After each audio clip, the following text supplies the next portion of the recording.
Before we launch into the finale of both the series on Gary Hamel and indeed the finale of the three-part episode on Humanocracy, I want to tell you there's a copy up for grabs. If you sign up to the Innovation Show or you go to the Substack and sign up, I'm giving away a copy of Humanocracy, the new edition, with each episode. And I want to thank our sponsor, Kindle. Kindle have just dropped their biannual journal that features many of the world's best thought leaders, including policy leaders, AI leaders, guests of the shows such as Rita McGrath, and you can find that at www.kindle.com/institute. Welcome back to the finale of both Humanocracy, the new edition has just dropped, and to this series on the tome of Gary Hamel. Hey, Aidan, nice to be back. I thought a great way to finish would be first to talk about why Humanocracy. Have we not learned any lessons about the bureaucracy and how it's weighing down organizations? Why at this point in economic growth are we talking about bureaucracy still? The second then is the Roche brilliant case study, and Roche showed dramatic results as a result of eliminating bureaucracy and more so leaning into humanocracy. And then finally, holding up the mirror to ourselves. How do we look at ourselves and decide, are we contributing to this? Are we contributing to what you call bureausclerosis? So they're the three things to get stuck into. The very first is, why are we still talking about this in the first place? We talked about before, Aidan, that around the world, we see the growth of the bureaucratic class. The number of managers and administrators is growing far faster than all other employment categories. We've talked a little bit about why that is. What you see is, I might call it an epidemic of mediocrity. A growing number of global 1,000 companies are proving themselves unable to grow as fast as the GDP. And that's not stripping out all the mergers and acquisitions. If I look at the U.S., if I go back over the last decade, just the last decade in the United States, 55 out of the top 100 companies by revenue, 55, more than half, failed to grow as fast as GDP, which is not that high of a target. If you take the previous decade, like 2003 up to 2013, only 20% of companies failed to grow as fast as GDP. And when you look at the laggards, they're names that our viewers and our listeners around the world would recognize. Companies like Procter & Gamble, IBM, Walmart, Coca-Cola, Boeing, and so on. And many of these companies, in fact, virtually all of them, have spent over that last decade or so, have spent more money on deals and share buybacks than they spent on R&D and capital investment. And so that's not very good when your organization can't grow as fast as the economy.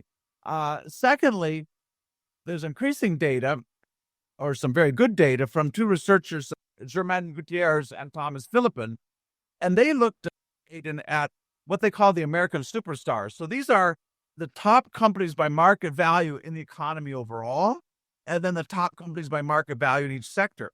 And they found that over the last 20 years, the productivity of these companies has declined by 40%.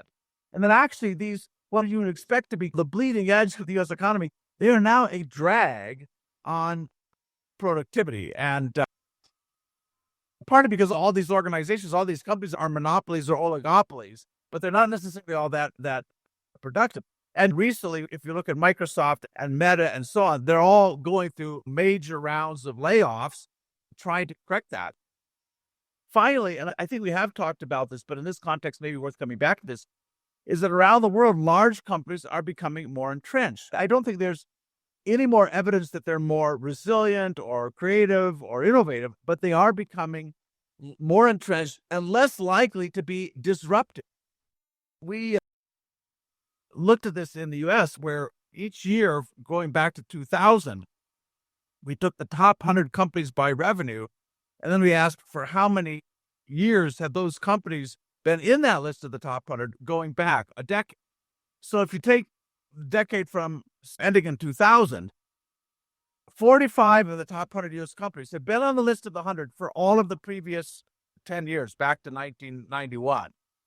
You run that now, starting in 2024, and 75% of them have been in the top 100 for every year going back to 2015. So as these companies become more entrenched, and we just saw they're not very dynamic, the whole economy loses its dynamism. And you see this around the world because these companies are just getting bigger. They have a lot of political power and so on. So yeah, I think there's definitely a reason to be concerned that this problem is not getting any better and that we're going to have to dig deep and have a pretty solid commitment to changing this if we want to reverse the productivity slump, if we want to have faster growing economies, and if we just want to have like more choices as consumers and more innovation and so on.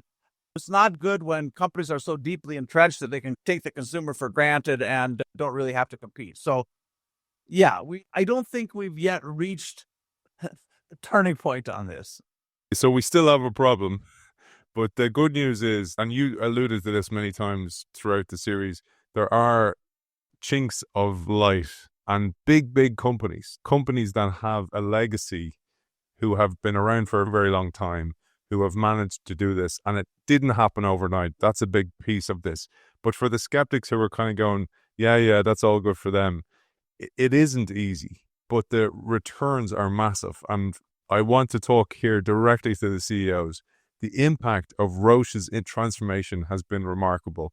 In 2023, Genentech's revenues were 24% higher than they'd been 5 years earlier, and ROI was up 27% despite a patent cliff.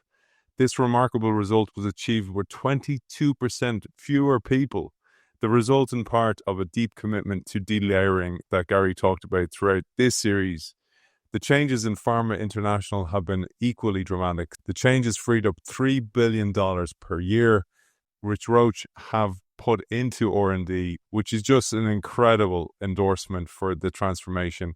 And I'd love you to take us through this. Maybe give us a little bit of a history. Gary, you've done hundreds of hours of interviews with the executives involved, but also you've discovered this brilliant case study, which has led to the new edition of the book as well. So Roche is, I think, now the second largest pharma company in the world. They have about 150,000 employees in 156 countries. So obviously a very large, very complex company. Often when I'm talking about these issues, Aidan, the pushback is, well, we have all this bureaucracy because of regulation. Well, pharmaceuticals is one of the most highly regulated industries in the world. And even there, when Roche began to dig into things, they found that at least 3/4 of kind of the excess bureaucracy had nothing to do with external regulation. It was all kind of self-imposed, self-inflicted. Like every big pharma company over recent years, they faced a whole bunch of challenges. Around the world, healthcare authorities are basically going bankrupt as the cost of medicine goes up. They've had a swarm of new biotech competitors. About between 2/3 and 3/4 of all new drugs coming to market now are invented by relatively small organizations. And back in 2016-17, Roche was really feeling these pressures. And adding to that was the fact that 3 of their biggest drugs, which were bringing in about $22 billion a year, were going to go off patent within the next few years, what they call a patent cliff. They were also undergoing a shift in their portfolio. They'd historically been very strong in cancer drugs and oncology. They were beginning to move to other drug categories, more therapeutic drugs, for example, for multiple sclerosis, which meant that you were treating chronic conditions and had to have a completely different level of patient support over, could be multiple years. And so all of this, they realized that like more of the same was not going to cut it. And I just want to back up for a moment because this situation is not unique. Every company out there is living on borrowed time. If you have the guts to like face the future as it is, to really unpack what's our existing economic model, what's driving our revenue, whatever, and you're willing to be honest about that, I can guarantee you're going to see a lot of those things are running out of steam and you have to start working now. I think about where the German economy is right now, where they've had now a dozen years of rapidly declining, flattening, now negative productivity growth, and they're struggling to get themselves back on track. And then if you go back, you look highly dependent on Russian energy. How long is that going to last? Highly dependent on the Chinese consumer. That may not so if you're willing to be honest about where you sit as an organization, there will always be, it doesn't have to be an incipient crisis, but there will always be a real urgency that you should have, just given the kind of chaotic complex nature of our environment. So they could see that coming. And I think what made it really unique is at that time, Bill Anderson, who was, I think as the story begins, is the CEO of Genentech. So that is literally the world's first biotech company, a California company. He was a CEO there. I'd spoken at Genentech multiple times about the issues we're talking about here. And I'd met Bill, and he was super unique in the sense that he was not satisfied with half measures. He wasn't satisfied with, hey, let's put another plaster on this, or let's go through another round of restructuring or another round of process improvement. I might have mentioned earlier in the series, but one of the things he said, which takes a lot of humility and a lot of guts, which very few leaders are willing to say, he said, I had to conclude that there was a problem with the whole system. Because they had been working, by this time, they've been working for multiple years on trying to embed the principles of Agile, which is a super good thing to do. This is obviously a very smart company filled with PhDs and smart people, obviously highly motivated to do the right thing for patients. And despite that, he said, people were telling me they could not get things done. We were too slow, too inwardly focused, and so on. So the process really starts with a big leadership reboot, 2017 and 18. And their HR head at the time led this. And there's a program called Kinesis. And they started by bringing a few hundred of the top leaders together, and then it went out from there. And they brought them together about 25 at a time. But what they were really asking is, if we want to build a faster, more vital, more resilient organization, what needs to change in what we do as leaders? And I don't know how often leaders step back and really say, hey, maybe the problem is us, or maybe before we can ask the organization to change, we have to change in some deep fundamental level, but probably not often enough. So they did peer assessments among the leaders. And the question they were basically trying to get at is, like, how as a leader do you have impact? Where do you spend your time? How do you think you succeed in the role of being a leader? And there are basically kind of two dimensions to this, like four quadrants, Aidan. One was, how much of your time do you spend kind of in task mode, just working on specific tasks? How much of your time do you spend in relationship mode, where you're mentoring and encouraging and so on? So that was one. Are you task focused or relationship focused? The other dimension was, do you spend most of your time reacting, right? Emergencies, problems coming in, you're in basket, or do you spend more time kind of creating, looking forward, building capability, and so on? And so if you think about those, task versus relationship, reacting versus creating, obviously these assessments, when you unpack them, most of their leadership team was in that task orientation, reacting mode, which, like, all of us are in that mode a lot of the time. You got to get stuff done. But what I think, there are a couple of epiphanies for them. One is, hey, we have a lot of good people in this company who can get work done and can respond to emergencies and so on. That is not our job. Our job is not to be down in kind of that managing, administrating space. We're supposed to be looking out to the future and building new capabilities. There was also recognition that being in that space ultimately exhausts you. When you have a very large and complex company and you're sitting at the top, the number of issues, problems, and so on you have to worry about is literally like close to infinite. And so all these people, these leaders, they're working 12, 15-hour days, and yet they never can seem to be on top of things. They're perpetually exhausted because they're just trying to do too much. So I think that was, and after this assessment, as they bring these groups of 25 or so together, they lay out this grid. It was in a circle form, but these quadrants, they lay that out in a big kind of map on the ground. And they asked people to go stand in the space that represented how their peers viewed them. And of course, pretty much everybody ends up in that kind of managing space and not in kind of the leading space. So I think, there was a lot of insight that was driven there. Now, again, what I think was very different about what they did, and a testament to the perseverance at Roche, and you cannot overemphasize that word of perseverance. They recognized that changing the way they showed up for the organization, prototyping their future selves, getting out of that kind of managing box, that was going to take a lot of work.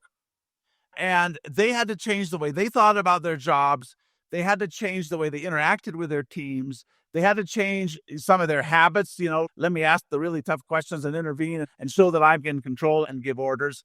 And that wasn't going to happen overnight. So both in Genentech, which represents Roche in the United States, and then in their international pharmaceutical business, these leaders spent multiple days together over the course of the next year, kind of thinking about what do we change. And that activity had a few things. One is outlining some first steps that they could take, little things that they could do that kind of put them on this path of changing their role. For example, just learning to ask a lot more questions in meetings, learning to not make a decision right away, learning to push decisions back down, and so on. And so they would all commit to doing that. They'd go out for a week or two. They'd work on that. They'd come back together. They'd talk about, how's that going? What's difficult? What am I having to learn?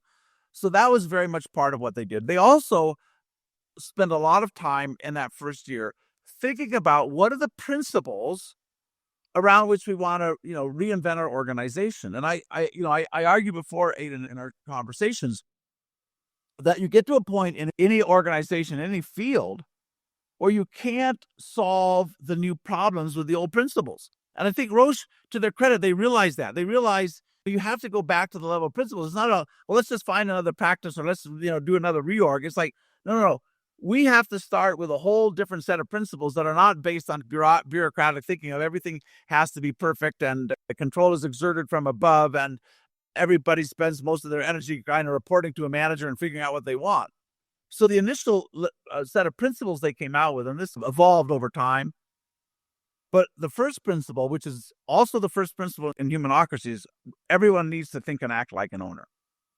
And that means you have to have autonomy, you have to have decision rights, you have to understand the business in kind of a holographic way rather than in a narrow functional way. But that was number one. And they knew that if they didn't get that right, nothing else happens. Number two was everybody needs to be relentlessly patient-focused. And that, for them, was way more than just saying, obviously we take care of patients and we got to kind of think about that. In most organizations, it would only be salespeople, or in this case, the people who interact with physicians and medical affairs, who would really be explicitly every day thinking about the patient. And Roche wanted to change that. Just as at Hire, they wanted everybody to have a patient-facing role. And where this would evolve to is they began to look at every single activity across the company and ask, is this really making a difference for patients? And if it wasn't, why are we doing this? There better be a really, really good justification, because if you can't draw a line, whatever your function, whatever your role, if you cannot draw a direct line between what you're doing, not like some squiggly line of maybe it will impact it and maybe one day, and if you can't draw a fairly direct line between what you're doing and how it makes lives better for patients, why the heck are we doing this? So that was the second principle. The third principle, again, easy to state, but spent a lot of time working this through, was I need to be able to partner well with colleagues. So I think and act like an owner, I'm relentlessly patient-focused, and I partner well with colleagues. Now, behind that was a recognition that they wanted to build an organization that was far more lateral than vertical. And so, fewer layers, but much denser connections around, people who are working on the same disease categories around the world and all of their country organizations. How do we share all that learning? How do we accelerate the pace of improvement? And that means we have to be able to partner well. And then the fourth principle is I'm empowered and act decisively. And that was really around the fact that everybody needs to step up.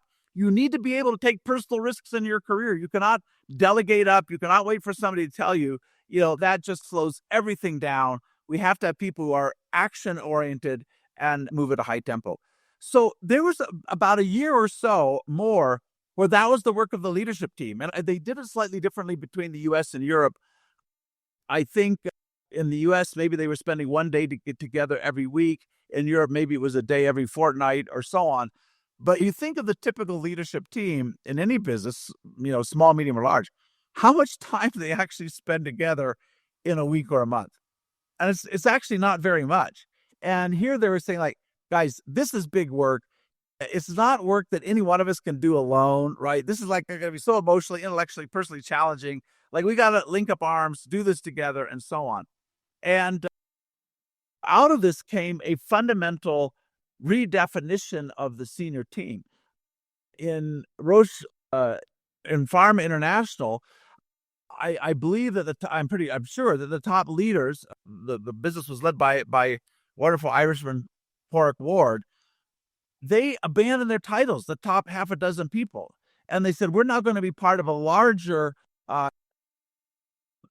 international network enabling team where we will, our role is enabling, not controlling. Huge shift in the mindset. And they wanted to be more like a community than like the top of the pyramid.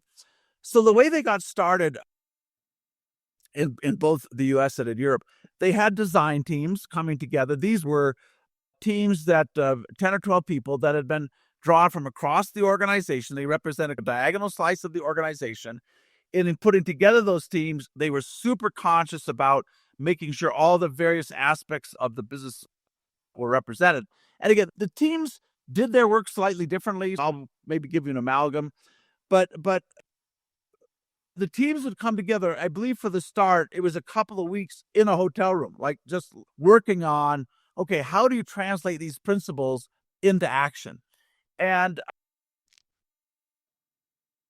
the work of those teams was very transparent. So even when they're holed up in a hotel room getting started on this, daily they're reaching out to colleagues. Does this make sense? What do you think? This is the conversation we had today. Are we on the right track? They would hold kind of town halls where anybody could dial in and ask questions and comment as the team was doing the work. They would put up kind of quick pulse polls to test ideas. People reflecting back on this process said it was by far the most transparent and engaging change process ever in the history of Roche. And, that is absolutely critical in reducing the elapsed time for making real change. Because if people know what you're thinking about, what problems you're trying to solve, what alternatives you're looking at, how did you get to these answers, where you end up is way more credible and understandable than if some team is working in a black box and go like, surprise, here's like what we're going to do next as an organization. So very, very transparent. Roche had been fairly functionally organized, and a lot of kind of powerful top-level functions related to the drug industry around medical affairs, patient access, digitization, and so on. And so they wanted to kind of break those functional silos up. So they created what they called I squads. These were teams of about a dozen people, could be more. There were only 2 or 3 that were really permanent at the head of that I squad, and everybody else was just a member of that team. The head of the I squad, each I squad is built around a therapeutic class, a category of drugs, one or more drugs. But the point was, we are now all mutually and severally responsible for the results of this business. It had been that the sales team, the commercial team, which had before been the kind of the core of the business, they were responsible for results, but all these functions around them were really responsible for other things, for helping out or building programs or providing data, which may or may not be helpful to those teams. And so part of what they did in forming the I squads, they said more or less explicitly, we want to kind of shift the matrix. We want to, I don't want to say blow up, but we in some sense want to disaggregate those functions. And we're going to put all of those functional people onto these I squad teams. So now my primary responsibility is to a business team, not to my function. The function still existed. They would still get together. Another critical thing they did fairly early on is all of the functions. Now imagine as a corollary, imagine the kind of HR and accounting and IT and finance show up in front of like line people running the business and say, here's what we're doing. Here's where we're investing. Like how much of this is useful? Well, that happened at Roche, where all these functions had to come and present to these business-focused teams, these I squads, and say, this is our roadmap. These are the capabilities we're building. Do you want to buy this or not? So it really became a two-sided market where if the people actually trying to deliver benefit to the customers could not find value in a lot of that functional activity, they just they quit that. A very critical move was at one point they blew up all the international divisions. So they had added divisions in Europe, Middle East, and Africa, and Asia, and Latin America, and so on. They disbanded those several, I think close to 1,000 people were moved out of those roles. They said that's just like another layer of accounting consolidation, and we're just mimicking what's going on at head office anyway. So they got rid of that. But to ensure that there was a lot of coordination, collaboration, they established, I'm going to see if I can remember, I think it was called the Network Enabling Office. I'll probably have this wrong, so apologies. But essentially what they did was they created a team drawn from around the world of around 50 people who were responsible for looking at opportunities for collaboration across geographies. And they had sparkers within those teams who were supposed to find these opportunities, spark conversations, and then get lateral teams set up. So, for example, you might find multiple countries who are working to improve access to breast cancer screening. And so they'd find that, put these teams together, and then those teams would work on a shared problem. So the goal was, how do we, rather than being another layer and trying to direct all the country organizations, how do we create a team that will look for shared problems and energize those teams to come up with solutions? That was like an enormous change. And by the way, Aidan, many of these things, they all took time. They didn't take like a lot of resources. It wasn't that, the teams were relatively small. They'd come together for a couple of weeks, the design teams, they'd work on this. They'd go back into the organization, have a lot more conversations. Are we on the right path? Would come back, have another round. And so a lot of the things like the I squads and these ideas came out of these design teams. But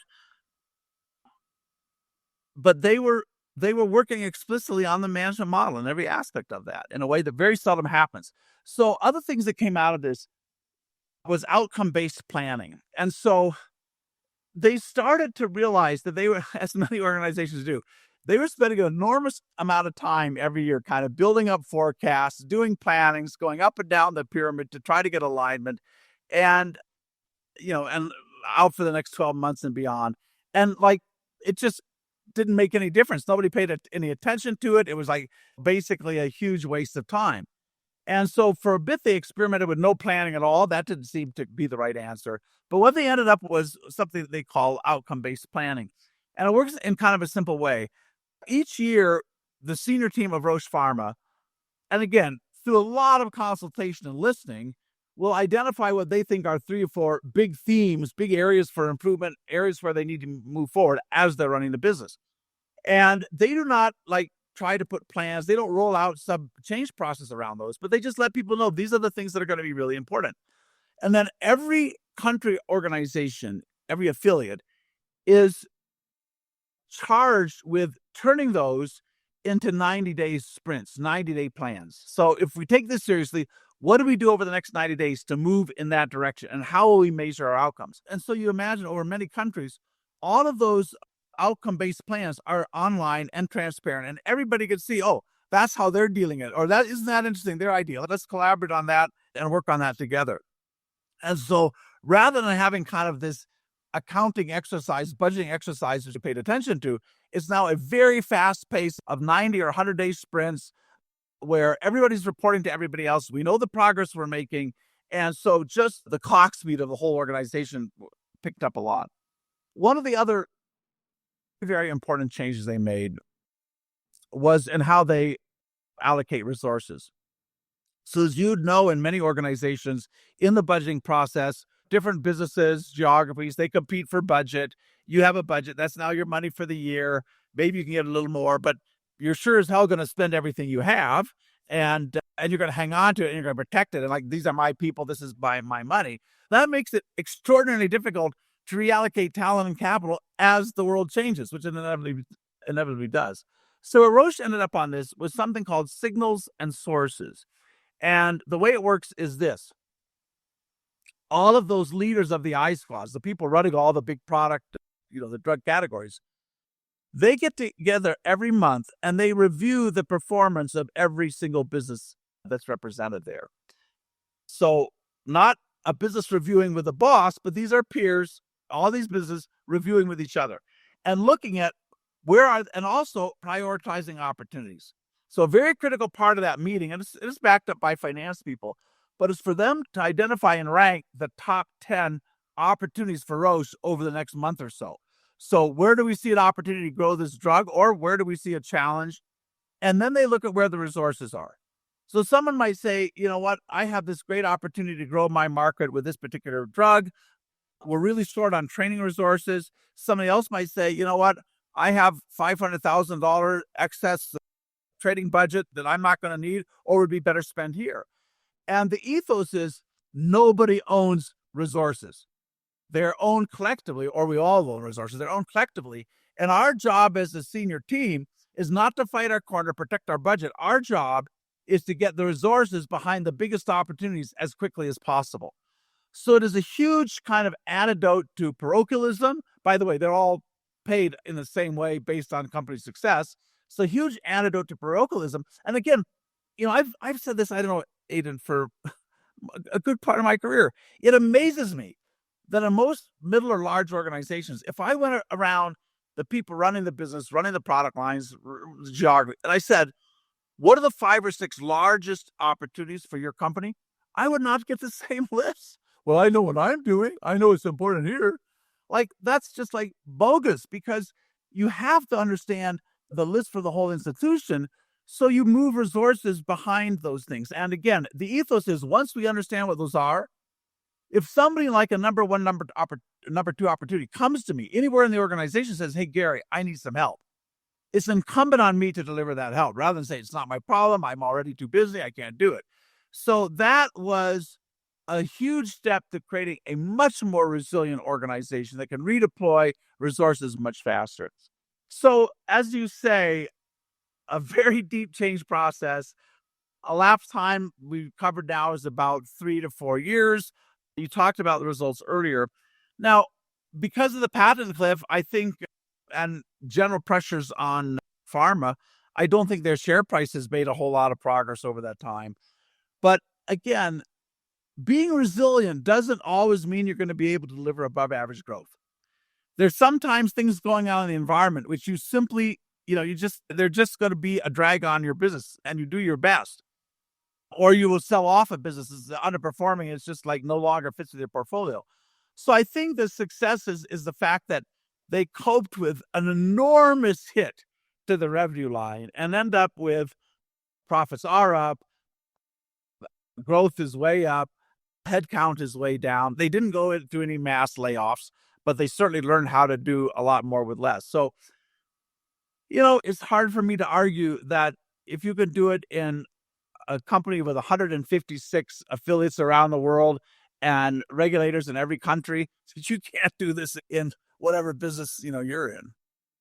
It's an incredible story, and I love, man. This is why I love talking to you. You recalled all of that because you did all the work. You had no researcher going doing the work for you. You did it yourself, and you got everything right. By the way, there, you okay. Neo. That's good because I'm not looking at my notes or anything else. I know. It's brilliant. It's brilliant. And I just wanted to bring it back because one of the things I always have to remind myself here is if you're a CEO, we've loads of CEOs listening to the show, you're looking at this and going, oh my God, that's a lot of work. And we're not masking it. It is a lot of work. And like Gary said, first, I just want to strip it right back, as you say, to the studs. From the background, this means putting budget in place. And you and I, Gary, I'm following in your footsteps, but I work as a consultant. And oftentimes when you're saying you need to do more work, they think you're trying to sell. And you're kind of going, no, this takes massive persistence. As you said here, 25% of time allocated by senior people in the organization. And one of the lines I pulled out was from the Irishman, Porrick Ward, who's now head of Roche Pharma, Europe and International. He said the work of reshaping leadership roles and behaviors was immensely time consuming. And he actually went so far to say he felt it was a bit of a pain. This was really time consuming for him. And they wondered where the value would be.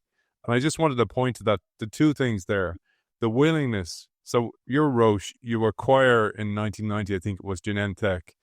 Anderson's the CEO then. He then says, okay, well, if you want me to do this, I'm going to do it my way. I need huge amount of resources. And maybe he didn't say that up front, but then the company did it and they got behind it. And that rarely happens because that takes such a shift of mindset in the company. Well, and I want to say, I would only caveat that with a couple of things. Well, maybe one thing. The real resource that drove this was the energy and the time of the senior team. And yes, the design teams would go away. And I think ultimately, and they didn't start all at the same time. They were staggered. I think they ultimately had eight or nine of those design teams. And given the size of the organization, and given that you're spending, billions and billions of dollars a year on R&D and so on, this wasn't enough of a financial investment to probably be a decimal place within Roche. But it was a commitment of senior people. It was a challenging and difficult thing for them to go through. So you've heard me say before, when I look at a change process like this, I always describe it as revolutionary goals and evolutionary steps. And one of the change leaders in this process said, we knew we'd have to go back to the studs, meaning back to the framing. I think I mentioned that in our last conversation. But, at one level, that sounds like incredibly scary. Like, what? The image is a road that somebody's pulled up and we're doing construction and the road's not passable for the next 9 months, right? Like, that's when you say we got to go back. But it didn't happen that way. The business is running, they're succeeding, they're selling. And everything that came out of this, they tried as an experiment, right? It wasn't like, okay, let's redo this for the whole company. And I think there's a thought, I've heard some at Roche say, well, it would have been better if we had this more planned out up front. It would have been better if Europe and US were more connected, or international US were more connected on this. Yes and no. I think the fact that they didn't try to predetermine it meant they got much more creative solutions. The fact that they let some parallel streams run to see what's really going to work. So in any kind of change process, you want to diverge before you converge. And ultimately, let's find the best way and let's try to replicate that. But don't believe that you have to roll something out from the start that looks the same everywhere, because you've just lost an enormous amount of learning opportunity when you do that. And I think they had, by luck or by wisdom, they let that thing play out that way. So step by step, nothing blew up, no big operational disasters, no regulatory problems, but the perseverance and recognizing that, in the end, we will change everything, right? Not right away, not in ways that blow up the system, but so that was, I think, what makes this kind of unique story, equivalent to what happened at Hire, perhaps not quite as radical, but in a Western context. And one of the things we talked about was that over time, somebody makes it up. Somebody made up the systems that we live with today. Somebody made them up at a certain period of time. You talked about in a previous episode, John Locke, for example. He just made it up. And then we all are stuck with these things. And really, that's what I took from this, is that they made up these ways of working. And one of the ones I just really wanted to double click on before we move on to looking in the mirror for ourselves is the cross-functional squads. You mentioned the I squad, which the I stands for integrated, but there was first the squad, and how that took a massive mindset shift across the organization to go, you're no longer a department, you're now a squad working together from different departments to take on a certain challenge or look at a point of bureaucracy and go, we're going to eradicate that. I'd love you just to explain that a little bit, because maybe that's something people can take away. Yeah. Now, at one level, what they did has been done before. I mean, they were essentially moving from very much a functional organization where we had commercial and sales and staff functions to one that was around these I squads, these integrated business units. In years past, Honda and Toyota did things like that. The auto companies used to be highly, highly functionally organized, and then they started organizing them around models and so on. You had engineering and finance and so on, all on the same page. So in that sense, you can argue, okay, maybe some other organizations have done this. But I think the deeper principle there is recognizing that if what you want is collaboration, if you want the best possible outcomes, that is not going to happen through centralization. It's going to happen through more laterality, more collaboration, everybody having the same information, everybody going after the same targets. And so I think that was that was definitely the breakthrough there. So in any organization, you'll find silos. I mean, you can reorganize, but you just end up with the silos running in a different direction. So the question is, how do you build a more lateral organization? And for that, as we talked about, I think with Nucor, there's just no substitute for FaceTime. There's no substitute for transparency of information. There's no substitute for having all focused on the same targets and spending enough time together so you build reciprocity and trust. So yeah, that was a very difficult thing for them to do, but I think it was something that was ultimately necessary. So yeah, I don't want to say that what Roche did is the one way of doing this, because what you have to take out of here is the principles around, hey, if the leaders do not change their roles and the way they show up, you're going to be stuck. If I continue to behave as a bureaucrat and in a command control model rather than engage in an enable model, that's going to trickle down. Like, don't expect empowerment, don't expect rapid change. If everything has to come up to get approval, we're just stuck. So I think that's a key thought here is it in the best circumstances, it does start at the top. I think secondly, the perseverance that this is required.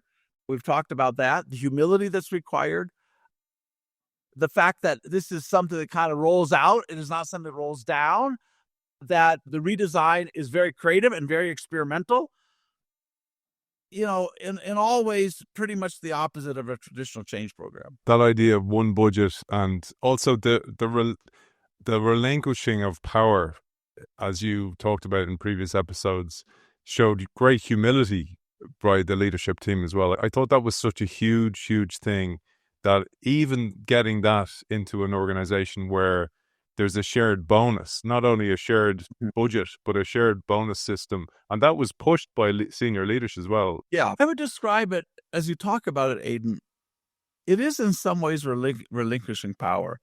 But certainly for senior leaders, I would describe it as trading formal authority for business impact. So I have less formal authority. I'm not weighing in on everything. I'm pushing decisions down, but I will end up having a lot more impact ultimately. And again, this was something that the leaders recognized fairly early on. There was this concern that, like, if we're not exercising oversight, if we're not on top of everything, if we don't know everything, like, things could go crappy. And they're going, wait. The real problem we have as an organization, it's not that if we take our eye off the ball, everybody else, no. The real problem is we're just going to keep doing the same thing and everybody's going to do the same. Like, we have an excess of control, not an absence of control. So we can step back. And so I think they recognize that ultimately our impact is going to come from building a better organization, not every day building a better business, if you see that distinction, right? From creating more empowerment, from creating more patient focus, from creating more laterality, from accelerating the pace of decision-making, from developing skills lower down. So they really should, and I've said this for years, they shifted their role from kind of being executives to being architects, where we have to architect the future of the organization. One last thing on it before we conclude with the personal accountability is a turning point was when they actually became patient-centric. And you talked about Ward, for example, Porrick Ward, and his senior colleagues spending several hours listening to patient calls, listening to the real problems. And again, it's something that you assume happens in many organizations.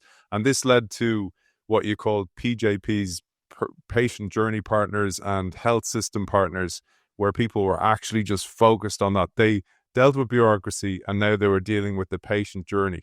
I think through the whole process, that was kind of the catalyst for everything they did. One of the attitudes they struggle with, obviously, when you're working with human health, the consequences are very dire if you get it wrong. And you do need a lot of you need to make sure you're absolutely right. But that thing of, making sure the right patient gets the right drug at the right time, it metastasized. And it's just like this general thing of you got to review everything, look at everything. You can't ever try anything. And so they kind of subtly, they knew that in a drug company, the idea that you need to take risks, that was probably never going to be a message that would land. Like, what? So instead of saying you need to take risks, what they said is our patients can't wait, right? We got to move faster. We got to do better because our patients can't wait. But yes, and they reorganized all the physician and patient facing roles. And you reflect, we've talked about this, you reflect on your own experience being on one of these 7-level phone trees and you're on the 29-minute hold. And by the way, will you please download our app? And, all the hurdles they put in the way. Like, how many CEOs of these companies have actually been on gone through this, understood what the hell they're subjecting their people to? And so, yeah, they made a lot of investment in that area, which, the book talks about exactly what they did there. But and also one thing we should talk about fairly, and I might have mentioned this, but quite early in the process, I think when when Bill Anderson moved into the global role from Genentech CEO, and I think that was 2019, they articulated a new vision for Roche Pharma, which was to have 3 times the patient impact for 50% of the cost. Now, a bureaucrat is never going to articulate that kind of a target because somebody might actually hold you the hell accountable. But you do need to be able to distinguish between the target that you are going to achieve this month, this quarter, whatever, and is a do or die, and a target that is something that is aspirational. So Elon Musk can say, let's get somebody to Mars, but he hasn't said, he's not saying I'm going to do it this week or this year, right? So I think by articulating that vision, they realize if we want to make any progress towards that, everything has to change, right? That's a 6x, three times impact, half cost, 6x, and very few organizations have anything like that aspirational goal. I've probably said before, but no business outperforms its aspirations. And so if you don't have the courage to kind of set those kinds of goals that motivate people, now there has to be a logic behind it. It's not like, hey, let's just all work harder and kill ourselves. No, the logic is we got a world that is aging population, needs more healthcare, it's currently unaffordable. So you have to find something that's logical. But if you don't have the guts to kind of articulate that and pin your flag to that, what the hell are you doing as a CEO or as a leader? As you said before, ambition deficit disorder is rife in most organizations. Let's finish with this last piece, which is looking at yourself. And actually, when I read through this, I was guilty of a few of those things myself when I worked in organizations where it's like, have you got a secret bit of schadenfreude that the guy next door is failing because it makes you look a bit better, etc. There's loads of things you talk about in the final chapter as well. Let me just say 2 things that are really important, because it is so easy to just be tranquilized by the status quo, to just believe what could be done, I give up, and so on. And it's very easy to feel, and all of us have had, believe me, I feel that way in the organizations that I'm part of. You can feel like you're this mouse caught in the maze of bureaucracy, and so many people, you got to get their sign off and get their approval. It takes so long, and you just go, oh, heck, I'm not going to bother. But I think, and so that's a fair reaction, but I think honesty also requires us to say it's not just that the mouse is in the maze. It's also true to say that the maze is in the mouse. That if you've lived in that kind of organization, a fairly bureaucratic organization for a long time, you just not only do you believe that's the only way to do things, but you have no energy kind of to try to change that. And if you think like a bureaucrat, every new problem, every new issue requires more staffers, more metrics, more standards, more oversight, more whatever. So I think you have to be willing to, say, I am not going to perpetuate a system that is no longer working for our stakeholders and for our employees. I cannot live with myself if I'm perpetuating something that really isn't the very best thing for everybody here. And number 2, you have to say, and I'm willing to start with me, right? Rather than say, man, we have all these screwed up systems, I got to start with me. So I call this kind of 12-step for bureaucrats, or personal recovery for bureaucrats. And it simply means recognizing when you're operating out of the old bureaucratic mindset. When in the course of a week or a month, you do things that reflect a lack of faith in quite competent people around you. You do things that are more about holding on to power and prestige than maybe sharing it and letting other people grow. That you kind of pad a budget, or you overinflate an argument because that's the only way you're going to get some resources, or you sit there with a superior and you don't challenge them on something that you think is wrong or where they're going in the wrong direction. So in the book, we list out quite a few of these, and our recommendation is, hey, at the end of every week, step back, go through this and ask, where am I still operating out of that bureaucratic mindset? Maybe find a few peers and have that same conversation. So it's a little less it's not just about me. It's okay, yeah, we all. And critically, when you see something there that you don't like, I'm sacrificing my values for expediency. The question you want to ask is, what in the organization is rewarding that and pushing us to do that? Because it's probably not really about you. I have a friend, Bob Sutton at Stanford. He wrote a book many years ago called The No Asshole Rule, But the dilemma is bureaucracy turns everybody into an asshole. And so recognizing that, and then ultimately going to your team and saying, guys, I want to support you in the way that maximizes your achievement, your capacity. So here's what I'm trying to avoid. When you guys catch me doing this, like raise the hand and say, Gary, not so helpful, right? I thought you wanted to do it differently. So you do have to have, just like you would in a 12-step program, if you're wrestling with an addiction, you need accountability partners with this. But, as in recovery, an early starting point is to do the inventory of yourself. So that we lay a lot of that stuff out in the book. The other part, Aidan, is to recognize the power of just like starting to hack the system where you are. And it can seem very hard. I don't own the talent process. I don't own the resource allocation process. Like, what the heck do I do? And so it's always somebody else's problem. So we spent a lot of time, more, I think an entire chapter, maybe more, talking about how do you build a hack in your part of the organization.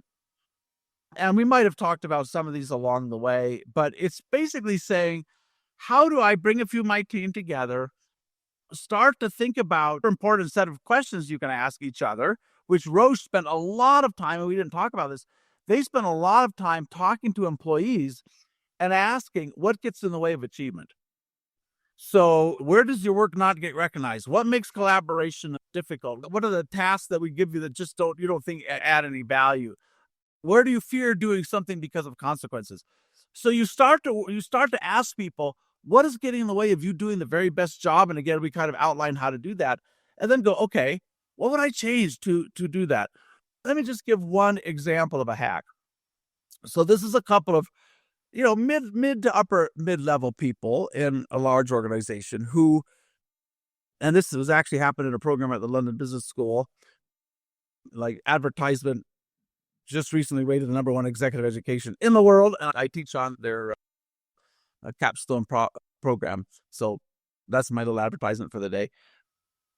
But we had a team at the London Business School, and these senior executives are very frustrated about the company's travel policies. And they had a regime in which somebody told you which airline to fly on. They told you which hotels you could stay in. They told you how much you could spend every day on food and so on. And I remember somebody saying, I run a $70 million business, and I have to get somebody to improve what I pay for coffee. This is just so nonsensical. I can't believe it. So again, what do you do? Even if you're mid to senior, how do I change that? So together, a few of them said, let's run an experiment, and we'll take a little bit of heat, maybe if things go wrong, but it's not anything that will blow up the company.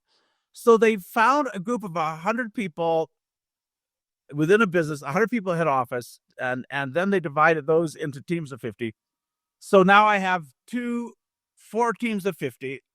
They said, we're going to take 2 of those teams, and we changed nothing. You still have all the travel rules, but 2 of the teams, 50 each, for the next, I think it was 30, 60 days, there are no travel restrictions at all. If you want to travel, you just go travel. If you want to fly on Emirates upper, first class, help yourself.